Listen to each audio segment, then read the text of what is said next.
You've always been a big Labour man, a pro-Labour man. Yeah. What do you think about the first 100 days? Haven't gone exactly as you'd expected. Disastrous.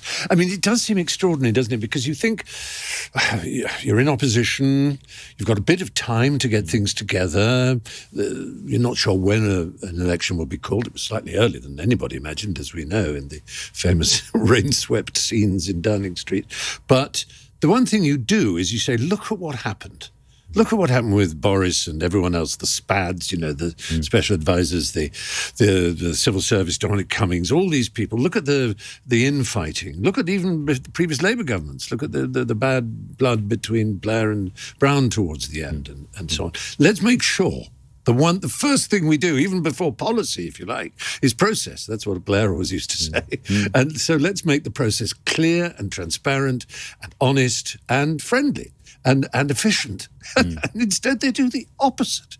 I mean, what is it? Is it just plain human susceptibility to whatever it is that power does to people? You've met powerful people all your life, longer than I have, but I've met enough to wonder at it, because so many of them in social situations, when they're not working, when you don't meet them, are really remarkably charming people and very intelligent and very insightful. Keir Starmer strikes me as I've met him, a very decent, normal, unflashy man. So I don't get it. No, I don't. It is a mystery that they could have allowed themselves to get into this mess. And then this, of course, only highlights the policy, hiccups. I mean, they'll start talking about the blob before long, because obviously Treasury and civil servants will say, well, I understand, Minister, you want to do this, but here are the problems. And they go, all I hear from you are problems, and part of me thinks, as everyone likes to do, what idiots they are. Part of me thinks, well, we lay off our own laziness, our own, sort of moral indolence and untidiness and desire to have two things at once on politicians, so we can blame them and think ourselves fine. We want to pay less for petrol, but we also want to talk about how important it is not to have petrol, and so we can blame politicians. Yeah, we project our own hypocrisies onto them and then get angry with them for what's really us. I think that's right.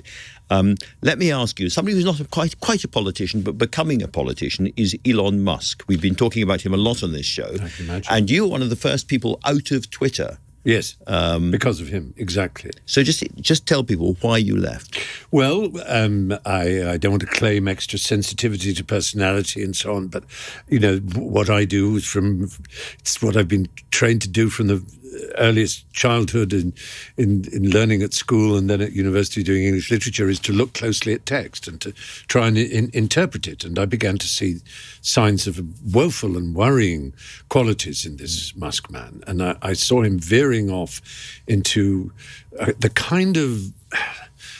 I don't want to use words like narcissistic personality disorder, because I'm not a psychiatrist. But the kind of self-obsessed inability to take criticism that one sees in Trump, and one knows from certain people when they're drunk, but not normal people when they're sober or thoughtful. And certainly it's not a very British thing, And I just thought, this man is going off the rails severely, and it seems he's gone further and further towards the dark side. Well, I'm glad you mentioned British in that context, because he seems to have something against us. I'm not quite sure what. Well, but at the time of the riots, he was saying this is a country on the edge of civil war. A grotesque exaggeration. How did you feel at the time of the riots and reading that kind of stuff? It was appalling and impertinent imposition. I mean, you can have all kinds of opinions. I know some people still like to believe there was a sort of this two-tier care business, that the police were gentler on people on one side of the political divide than on the other.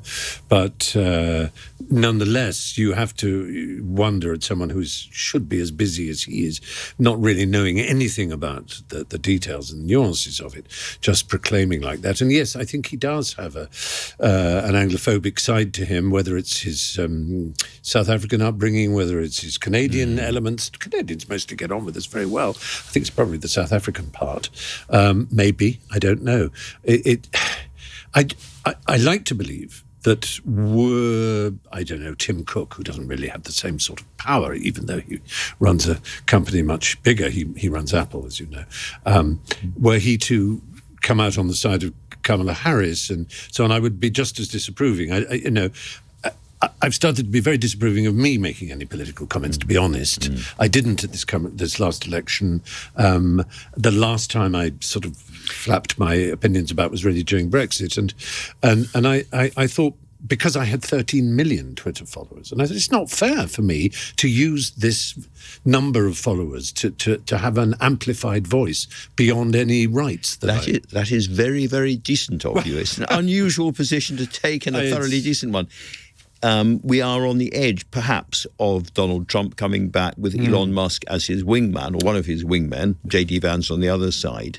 How would you feel about it? I mean, you go to America a lot. Would you go back to America? Would you feel comfortable in America in those circumstances? It's odd. I mean, when I mostly go, it's New York and California, where, of course, they're almost separate republics now in terms of all sort of cultural discourse and so on. So it's very hard. I've travelled in the parts in between what are smugly called, and this is part of the problem in America, is the smugness of the so-called coastal metropolitan elites, what are called the flyover states.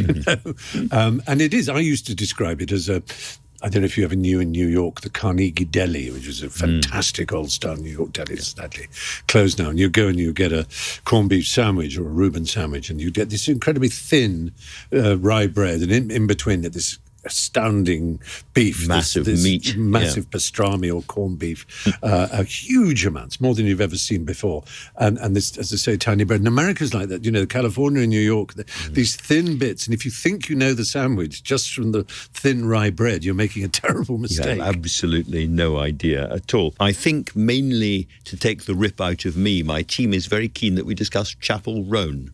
Oh. Do you know who I mean by Chapel Roan? I know the name. She's a singer who has absolutely hit back against the celebrity culture. Oh, that's right. She's the one who won't do anything of that nature. And she's pushing back. I'm just really interested because you're a gentleman who will be recognised from time to time down the street, I suspect. Yeah. A little bit on the pressures. You've said in the past, don't be too precious about it. It's also glorious. Yes. But nonetheless, it has become almost intolerable for the most famous people. Yes, for them, I can quite see it. I've got a close friend of mine is a very close friend of Taylor Swift, and it is just extraordinary what she has to go through. Who has managed to be blue-lighted through London. Yes, I did. That was not a smart move by anybody, was it?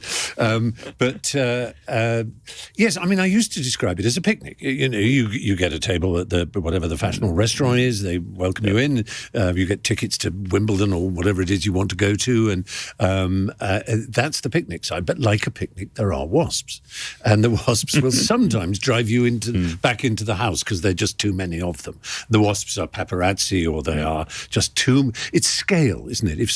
If one person a day stops you in the street and says, "Can I have a selfie?" It's fine. Who's going to object to that? But if one person stops you on the pavement and that draws a crowd of 20 people and you're slightly late for something, then it's kind of hard to keep the smile on your face. Very, very difficult. And in that spirit, I'm not sure that Taylor Swift was wrong to want to be blue-lighted through London, because the security is very, very serious. Yes, and the threats look what are happened, serious. exactly. And if you can get the Home Secretary or whoever on the blower and your mother to get together to get you through, then why not? Yes, look at the threat in Austria that happened to her show there that she had to cancel. Yes, absolutely right. Talking of which, this is not now a secret. In March, I was sent by the embassy an Austrian passport. I'm now an Austrian citizen. You're an What Austrian. do you think of that? No lederhosen, I noticed. not a single piece of leder or hosen. Can take that. No one can take it. Schulklattling. Yes. Stephen Fry. Well, my grandmother was Austrian, and it's partly a finger up to Brexit, obviously. To have a Schengen group passport is a good thing. You have a slightly strange government now in Austria. This is however, the worry. it has to be said. We do. Party. I now have to say. I mean, as the AfD in Germany and so on, and I mean, we're looking at a huge sweep from Orban all over the place to Meloni and who knows what we'll be saying about Britain in a few years. It is disturbing, and I keep faith in the idea that the average person you bump into is so decent and so good. I mean, it's true on the other side too. And some of the screaming people on the left who are very upsetting, and the screaming people on the right. I feel most of us are, at the base of this Grand Canyon, in the end, looking up at these people yelling at each other, and we get on with each other pretty well.